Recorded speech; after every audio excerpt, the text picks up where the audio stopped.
you guys can synchronize your tape recorders. I hope mine lasts. If I put a new SD card in there, I'd have 18 hours. I don't think it'll take 18 hours. Oh god. I don't know how long I promise the not battery to keep you guys out. Alright, I guess in the beginning, before I do anything, Okay. so far what I've read has just been like, by the national media, has just been like posters. Okay, I can't hear you. Oh, sorry. I'm gonna go a little closer. Oh yeah, these move. Sorry, perfect. So far it's just been kind of, posters, and then no real story, and then you get an expert to comment. Like, ooh, this is blah blah blah. Basically, just saying why it's wrong. I don't want to do that at all. Okay. It's not. If it's said and done, I don't care. I just want to. It's kind of like for you guys. It's a pretty hollow story. There's nothing to it. That's the thing. Like, it's kind of like posters are up. Certain people are outraged. There's free speech people. They never mention that, mind you. And then somebody responds. Mm-hmm. I don't care about the response. You guys talk. Okay. Well, first of all, I've read a bit of the media attention, and I noticed, I think the Globe and Mail did a piece, yeah. And then they concluded that this is some sort of resurgence of machoism. But to that I would say that men actually expressing their vulnerabilities and owning them is not, I think that's the opposite of that macho persona of strength. Yeah, for sure. And so I think that's sort of a misconception that they may be. It's a traditional attitude towards manliness. You're strong. You don't talk about what you have, what the problems that you have. You just shut up about them. Yeah. And that's really what this movement is about. Is like bringing those problems, those things that men can't talk about, to the table, and say that these are just as valid concerns as women's concerns. Yeah. Like, can you provide examples? I know, but I don't want to put words in your mouth. So. Okay. Well, for example, in Canada, I believe men are 5 times more likely to commit suicide successfully. And men also experience discrimination in custody disputes, and they also experience discrimination when it comes to the criminal justice system. They're more likely to get longer sentences. They're more likely to get sentences. They have fewer resources when it comes to domestic violence and rape. And there's a lot of there's evidence that they experience comparable rates, or at least a significant amount of domestic violence and rape, that they should have services. Yeah. At what point do you start caring, right? Yeah, no, exactly. I'm with you, exactly. And kind of like, when I'm reading some of these stories, what just turned like this movement is anti-feminism. Mm-hmm. Is that? Well, it depends on how you sort of frame the parts of feminism that are problematic. Like, where feminism talks about women's experiences, it's very accurate. I'm a woman, I've experienced the same feelings of powerlessness and helplessness. But at the same time, feminism takes that experience and tries to make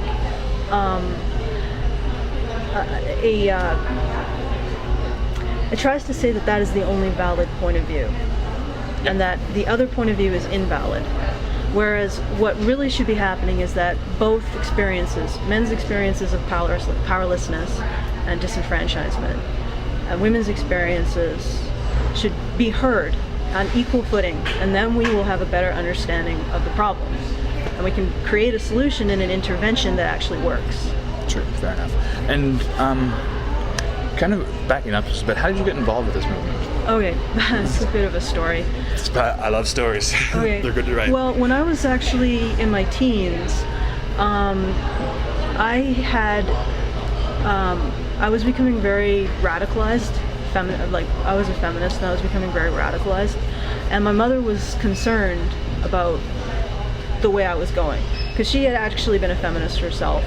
She distanced herself from the movement in her later life, but she actually was one of the founders of the Take Back the Night March in Calgary, okay, where I was born. And so in my teens, I was becoming very radicalized, and she took me aside and she gave me this book called The Princess at the Window. And that was sort of my introduction to feminist critical literature. So, and it sort of snowballed from there. I guess it gradually moved from there. I started to look up stuff on the internet. I found a news group called sock.men, and I just would talk and listen to stories on there. And then I went to a forum called Stand Your Ground, which was also about men's rights. And then Where was the forum at? it was just like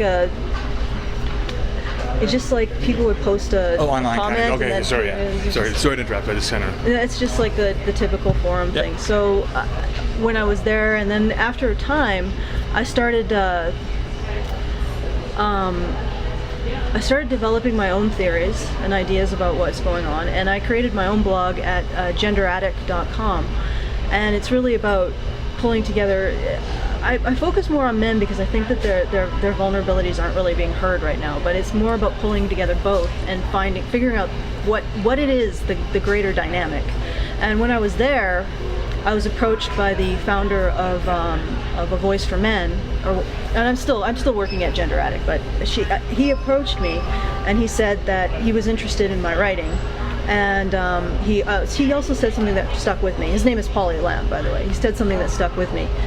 If the men's rights movement or the men's human rights movement is going to be about equality, we have to be open to women's voices. So, and that stuck with me. So, and throughout all of this, the men's rights movement approached me rather than feminism. So I think that said something to me, because I was really interested in an integrated approach. Like all issues are valid. We don't shut each other up. We listen, and then we figure out what the problem is from listening. So when you kind of look at these posters, when people, well, the way it's been spun, mind you, it's not. So you're talking about it like an all-inclusive approach, pretty much. Well, and people, when like the media stories come out, it was kind of like they seem to be, from talking to you so far, completely erroneous, because they have on one side you have like they're pitting feminism against you guys, against Voice for Men, and that's not what you're kind of getting at. The reality is that feminism has a lot of jargon that is explicitly about invalidating men's experiences. So they have words like mansplaining, which essentially means shut up, and they also use patriarchy, and I think they misuse the word misogynist a lot, and also what's another good one? Mansplaining. I'm blanking. Male privilege. Because you can't see, you're blind to your privilege. You can't talk about the things that affect you, because women's experiences are the valid experience, and you can't express your experience of disenfranchisement, right? Yeah. So if there's this feminism versus the men's rights, it's sort of like, where do you go with that? If they're not going to listen, then they're not going to listen, right? Yeah. And if there's a reason why they developed this terminology, which is essentially "shut up, men," and that's, and I think it's a really human thing. Like, what they're doing is that, have you ever heard the parable of the 3 blind men and the elephant? Yes. And they each are feeling a different part of the elephant, yep. And they think the solution to what the elephant is to shout everyone else down and say, no, your experience is invalid, and you have to agree with me because this elephant is a rope or a snake or a tree. When in fact the actual solution is to listen, and then the problem emerges from the chorus of voices, right? Yep. But I think that's a very human thing to say, okay, this is my experience, this is what's valid, everything else is invalid. Yeah. It's also sort of dangerous too. Very myopic, very limiting. Yeah, so I think that the fight there is over the idea that men have a valid experience. It's not the only experience, it's not the only voice, it's not the final word, but it is equal in weight to what women are bringing to the table. So. For sure.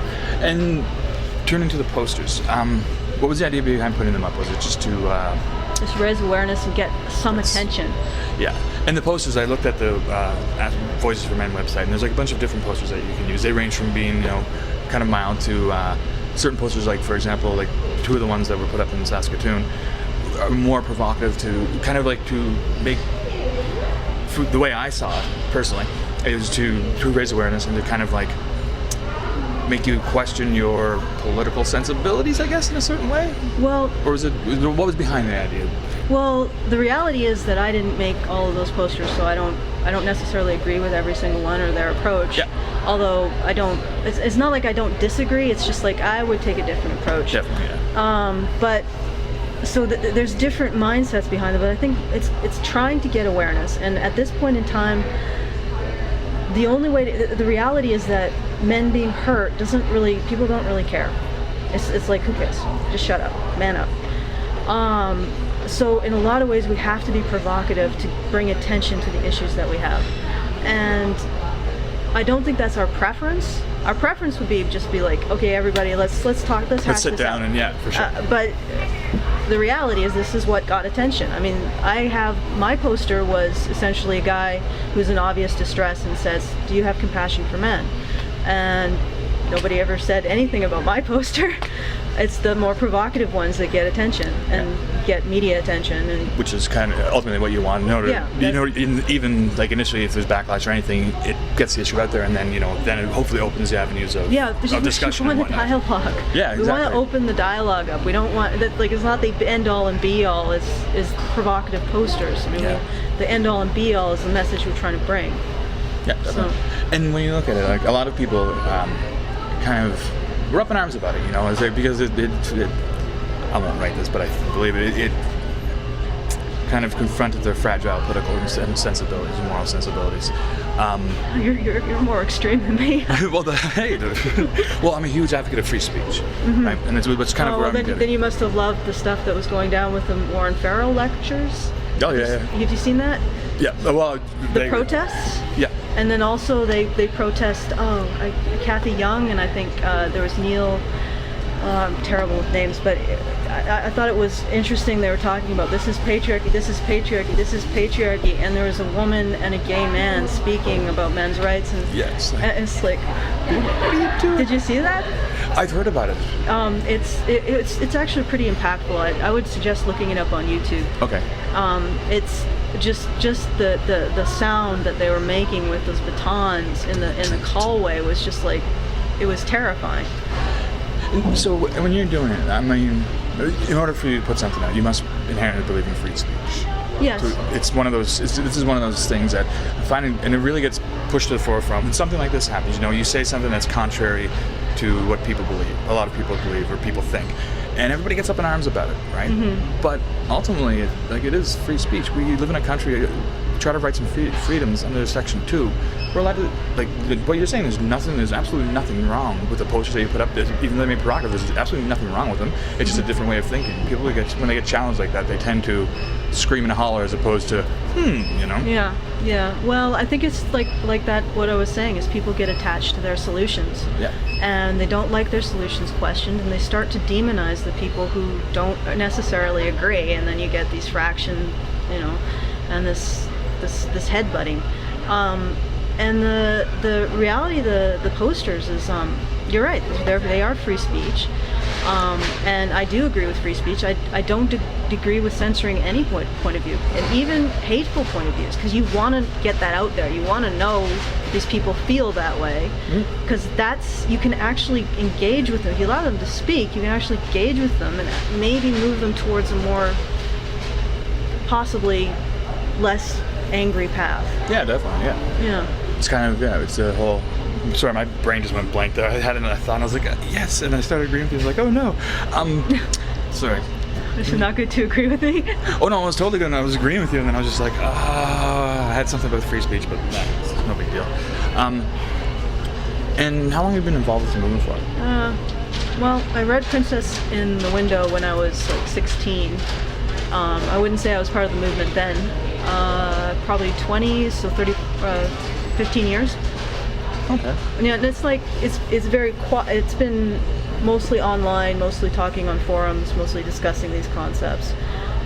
So it's not been as much in the public, but actually the movement itself is a century old, dealing with issues of alimony and custody a century ago, and still dealing with those issues. That's cool. That's it. And now is there kind of a push with, I see, like, I was on my voice message and looking at all the posters, is it more of a push now to just get out there, have your voice heard, like, as opposed to just being like an internet thing, like, get out there, open dialogue, hopefully open dialogue. Look at what Men's Rights Edmonton did. They also put, like, the Don't Be That Girl campaign. It's the same sort of thing. Like, it's just to get out there and start getting people talking about these issues. Yeah, no, it makes perfect sense. The one question, I'm wondering why you put it at the Canada's the most frightening place to be a man poster. Why choose that one? That is actually a quote from Erin Pizzey, and she was the founder of the first, I think, internationally recognized women's shelter in the 1970s in the UK. And she is saying that in regards to a lot of the legal problems that men face in Canada. For example, I talked to someone recently who was evicted from his house by his apparently very abusive girlfriend, and she kept laying charges, and even if she was a province away, the police would still come and arrest him and process him, because they don't want, no police guy wants to be the one that didn't, and then a woman got hurt, Yeah. And I can understand that, but at the same time, this man's life is in shatters because this malicious litigant keeps charging him with stuff and saying that he's stalking her, whereas he has, like, hundreds of voicemails from her and all this, and it's that kind of thing that Erin was talking about. I can't speak to everything she meant by it because I'm not Erin. But True, yeah, but just because on the surface of it, most people will read that and be like, what do you mean? Well, for example, like, if I wanted to, I could charge my husband with domestic violence, have him evicted from our home, and seize all of his assets. And that is a really precarious situation for a man to be in. No kidding. I would not want to be there, hopefully ever. Yeah, well, it definitely wouldn't want to be there with a woman who's not really aware of the issue and committed not to do it. Yep.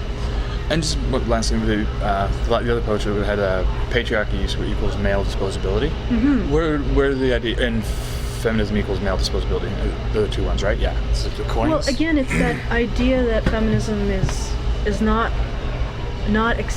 just not listening to the male point of view, is actively making it unacceptable. Like, it's like, don't speak.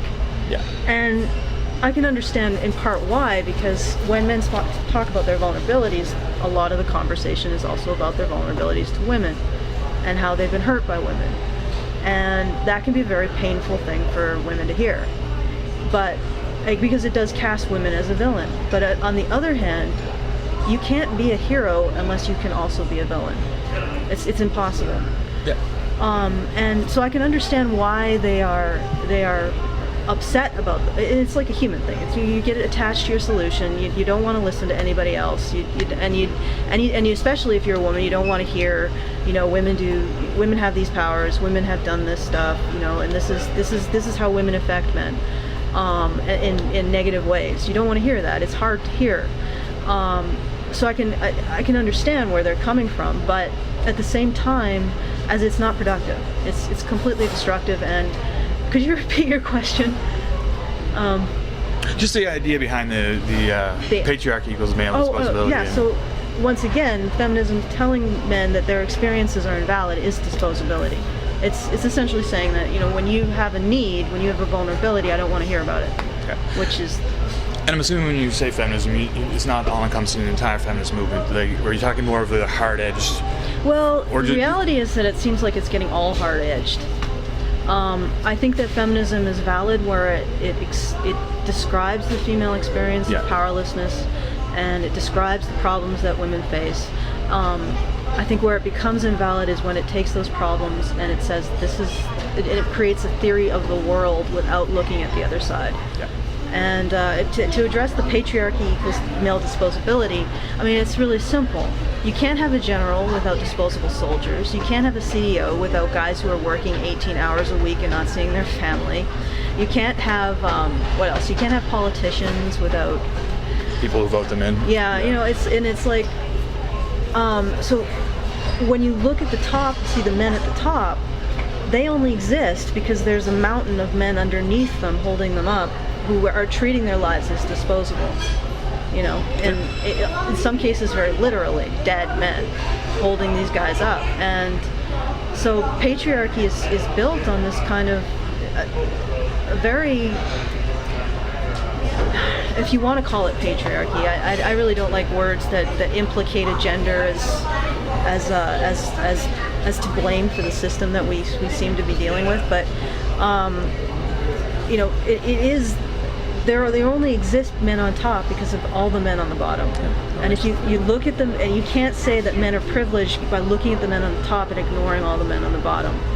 And you know, and there isn't even a man on the top if there isn't the men on the bottom. Well, yeah, the whole thing crumbles, really. Yeah, and so I don't even think the man on the top is privileged either.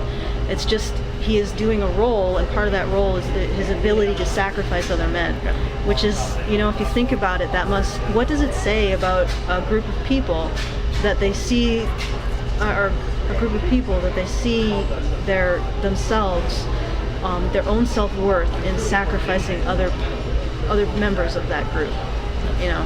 That's fair. Do you have anything you'd like to add? Anything you want to hit on or along those lines?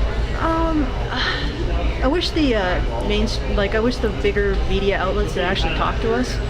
I remember reading on Globe and Mail that they sent an email to us and we didn't reply. Well, we're all volunteers, so if you send us an email, you have to wait a few days. Yeah, it's like, but yeah, and they're writing to deadline for that day kind of thing. Yeah, so and it's like well, I mean, some of us can manage to supplement income with, you know, YouTube donations and stuff like that. Yeah. But or PayPal donations, but for the most part, we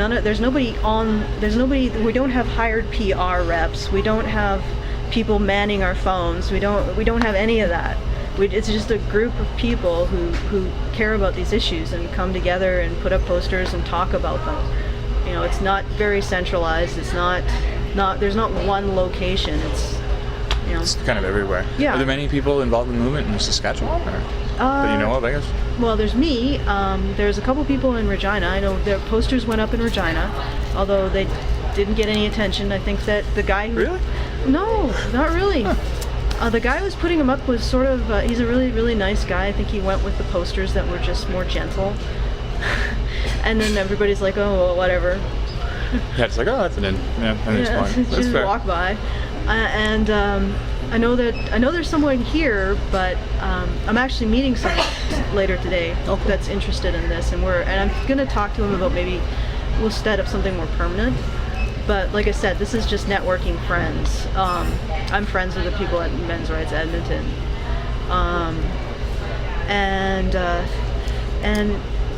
so it's like I said, it's all volunteer work. It's all just people who are interested in the issue, people who want to bring attention to it, and people who are friends and networking. Could I grab how to spell your name? Tieman. Okay. And your first? Allison. Double L? 1L. ISON. Okay, perfect. All right, I think that's it. I don't want to keep you too much. Okay. I really don't want to go back to work, but whatever. Well, I think if anything else I can say, so you don't have to go back to work. Yeah. No, it's fine. I think I'm pretty sure I kind of... And if you want, can I grab your email? Do you have any questions? Like, any further questions of me? Like, or concerns? No, not at all. I'm like, when I first saw it, everybody was outraged. Like, even like feminists in our office was like, wow, what did you do? I was like, everybody has beliefs, man. Yeah. I'm one of the few people, I tend not to have too many, just because I've been proven wrong too many times. Yeah. And so I just tend to like, I try to personally, and it's not possible to do all the time, but I try to just to take everything into account and just let it linger there. Yeah. I'm like a gray area. It's a safe way to play through life. Yeah. It's like, I'm not black or white. It's actually, sometimes it's not, I think it's more appropriate because like the blind man with the elephant, if they actually listened to each other, they would know what an elephant is. Yeah. And if they were prepared to listen instead of just going to war over their point of view, they would have gotten a lot further, maybe not trampled by the elephant. Hopefully. Can I grab your email? If you want, do you want me to like throw this out to you beforehand to make sure that everything's on point? Sure. I'm quite okay doing it. Like a lot of times when people and there's groups, like I know when I did what's her name, Kate McMillan, she runs a Small Dead Animals right-wing blog. She's like, can you just send it? I have no issues just kind of send it out. And I also want to make sure that everything is right, because certain topics I want to, like if I go to an event, I know it's right. I was there and I saw it. You know what I mean? I don't ever want to look. It happened to a couple of guys before me at this magazine. I don't ever want to look stupid because my name is on it. Really, you know? Okay. Well, I recommend looking up YouTube. Actually, I wonder if I can get online. Give you the exact. Yeah, for that. It's quite well. Let's see if I can find it.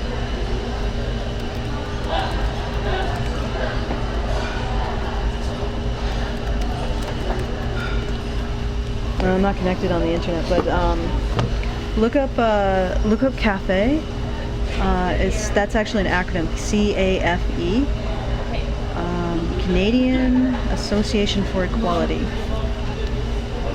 and they have some footage of the lectures that they've been putting on. They've been trying to address the failing education of boys and the fact that boys are failing in education, and they put on a lecture on that. They also brought in Warren Farrell to talk on various topics, and he's like probably the most gentle guy you could possibly imagine. And he was called a rape apologist and misogynist, and yeah. On the video? No, not in the videos. Well, they put up posters, like Cafe was doing a presentation, and he's like a encyclopedia of all of the issues that men face. And Cafe put on a brought him in for a presentation, and he ended up being picketed by feminists who called him a rape apologist and an incest supporter. And they did that because he did a study into incest, in the 70s, and it was like the 70s. And he was actually reporting on what these people were saying without judgment. And they distorted something that was actually not what he said. It was something in a quote. And what was really ironic is he was actually a feminist then, and I think he was part of Now. So it was just, and it's just like. And they picketed it, and they blocked the doors. They wouldn't let anyone see the actual lecture. Wow. Yeah. That's weird. Yeah. A little bit extreme. And you can actually see the picket, and you can see the lecture. And then the second one that they picketed was Kathy Young. I believe Kathy Young and Neil something that I don't remember at this moment. I can give you that information. Actually, if you send me your stuff, I can give you more information. But oh, there you go. Thanks. Yeah. So just send I'm going to probably start writing the story. It's coming out next week, so I'll probably start writing it today.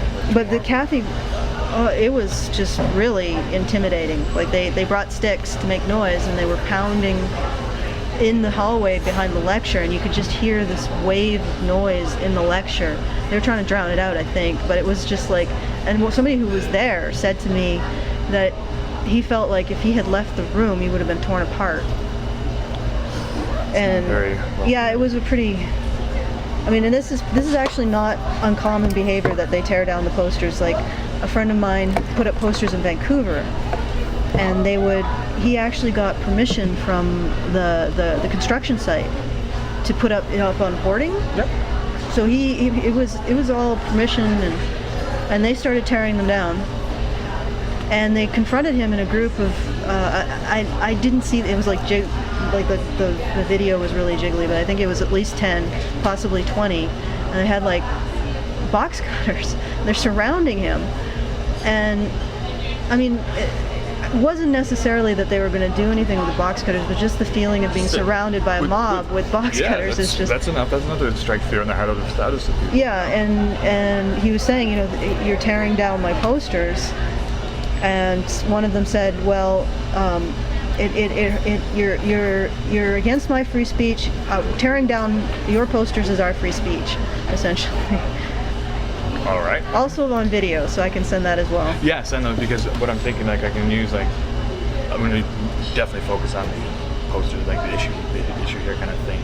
but that gives a prime example of what you're saying, that humility, like pushing back against it instead of open dialogue. How do you open dialogue? How do you open dialogue When with people that? are like, and that gives perfect, and that allows me to be more, as opposed, I don't want to write this as like a straight news story, more featurey,